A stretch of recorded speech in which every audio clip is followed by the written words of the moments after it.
Mukhang naisahan kami ah. Hindi ako makapaniwala na dito pa sa Japan kami mananakawan.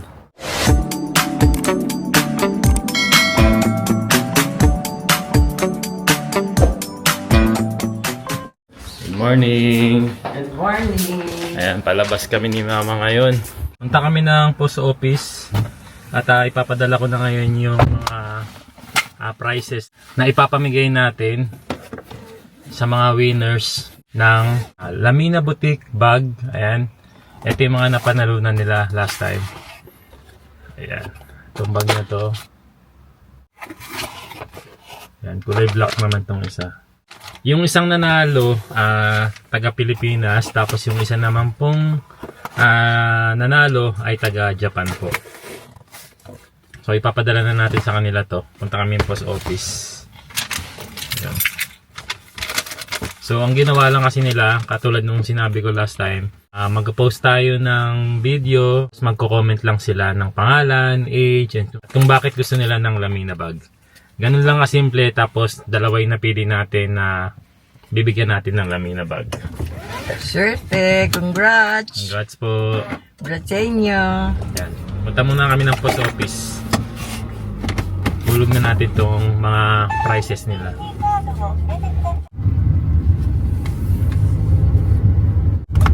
Si Aya nasa work na po. Tapos si Yuna saka si AG nasa school na sila. Ayan, dito na kami sa post office.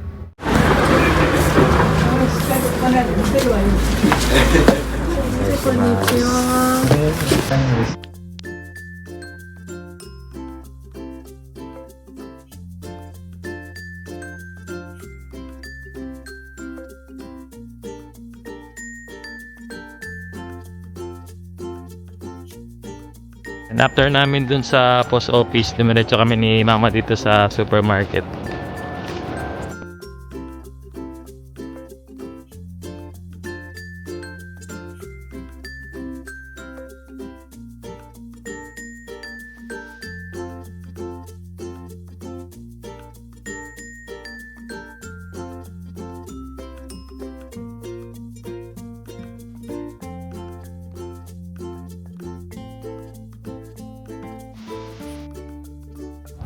Ayan, next week po pala nagbabala kaming dagat. Tapos na yung summer season, autumn season na rito, pero paminsan-minsan sobrang init pa rin ng panahon. Pagka papasok na kasi ang autumn season dito, mainit sa umaga, sa gabi, malamig na yung hangin. Para ma-experience ni Mama rin yung dagat dito, ayan, punta kami ng dagat. Ayusin ko lang yung mga dadalhin namin para sa pupuntahan namin.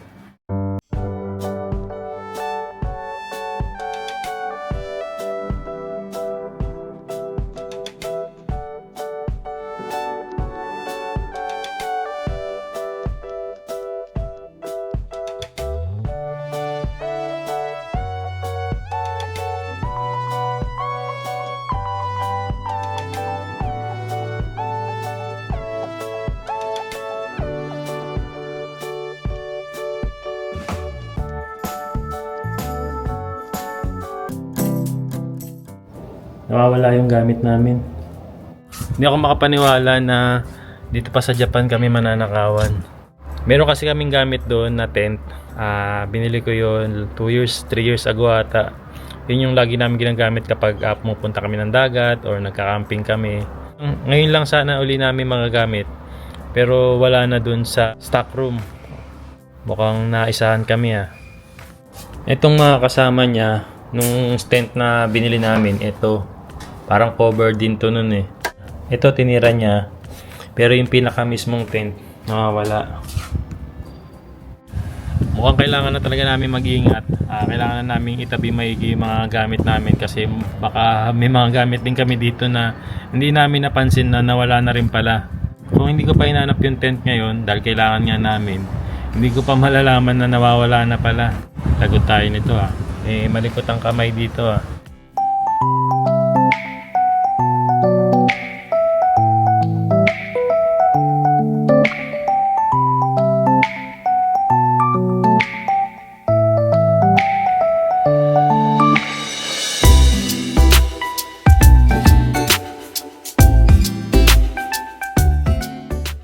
Ayan, kakatapos lang namin ni Mama kumain ng tanghalian. And ito yung lagi namin ginagawa after namin kumain. Ayan, umiinom kami nitong barley tea. Ayan, para lagi tayong healthy. Ang nagtatanong sa atin na kung ano daw ba yung barley tea na iniinom namin, ito po yun. So, pwede siya sa adult, pwede rin siya sa bata. Ayan, nakalagay naman po dito na kahit ang mga batang hindi mahilig sa gulay, ito ang nire-recommend na magandang inumin ng mga bata kasi nagugustuhan nila yung lasa. Katulad ni Yuna Changma, iniinom din to, no? Paano namin iniinom yung barley tea? Ayan, pakita namin sa inyo ni Mama. Ayan, naubusan na kasi kami ng barley tea, kaya ayan, bumili kami ng bago. Kaya bagong bukas ito. Hindi yan kadali. Ayan. Pwede kang uminom nito 1 hanggang twice a day. So kami ni Mama tuwing umaga, saka tuwing gabi umiinom kami nito. Pwede mo siyang i-partner sa tubig. Pwede mo rin din siyang i-partner sa fresh milk. Pwede mo rin siyang i-partner sa soy milk. Ayan, kami ni Mama, ang pinaka-favorite naming partner sa barley tea namin ay soy milk. Ayan.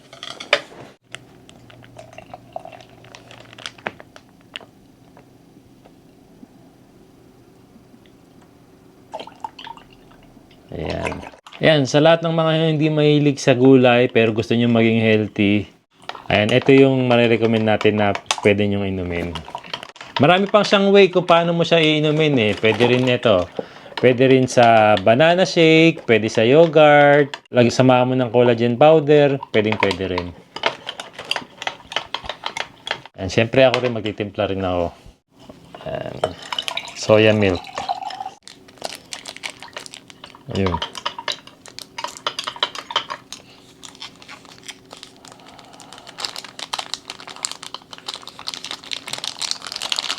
Hindi lang na.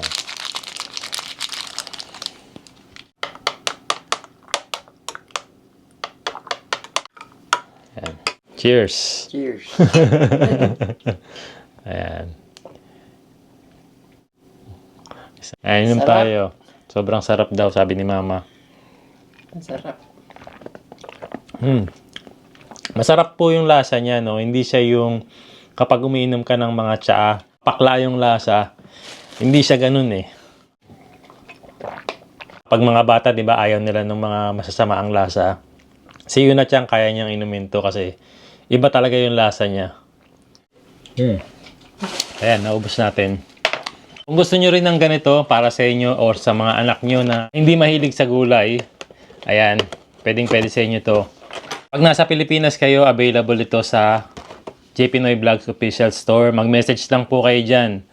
Meron po tayong binibentang barley tea dyan. Ayan. Bukod po sa mga barley tea, meron din tayong mga collagen, DHC collagen, vitamin C, DHC, DHA, pati na rin po yung ginkgo biloba memory enhancer, pati rin po yung hatomogi. Ayan, lahat po yan ininom namin kasi yun yung nakakatulong sa amin pang araw-araw. Kung gusto nyo umorder, marami pa tayong mga ibang Japan products. Galing po talaga dito sa Japan. Mag-message lang kayo sa JP Noy Vlogs Official Store or check nyo po yung Facebook page namin. Makikita nyo po dun yung mga post natin ng iba't ibang klase ng Japan products. Meron din mga chocolates, mga beauty products, ayan, noodles, yakisoba. Meron din tayo ng Ichiran Ramen. Ayan, yung sikat na Ichiran Ramen. Marami tayong available na authentic, legit talaga na Japan products. Message lang po kayo sa JP Noy Vlogs Official Store.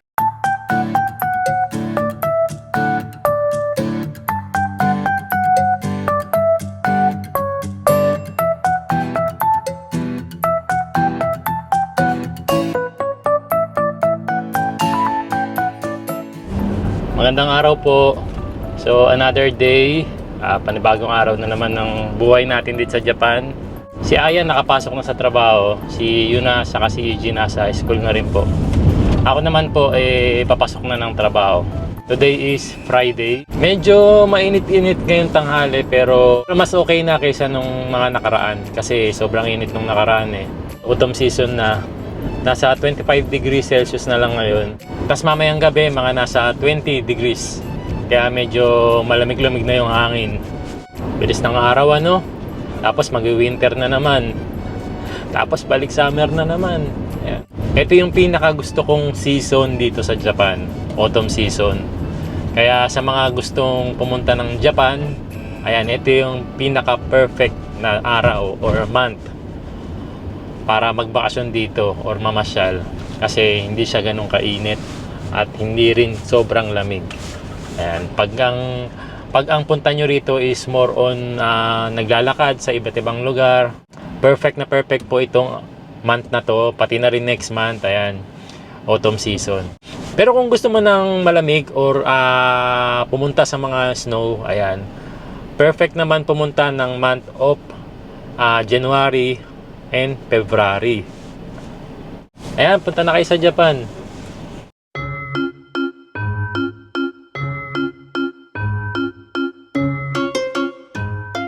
Medyo magiging busy ako ngayong araw sa trabaho kasi bukas gaganapin na yung tinatawag na Oizumi Matsuri or festival dito sa Gunmaken. Ayan. Bali, Brazilian style festival po siya. Maraming street foods, marami mga nagsasayawan, ayan. Tapos nagkataon pa yung festival na gaganapin dito sa Oizumi, sa harap lang ng office na pinapasukan ko. And kaya naman magkakaroon po kami ng booth sa harap ng office namin. Madadaanan nyo kami.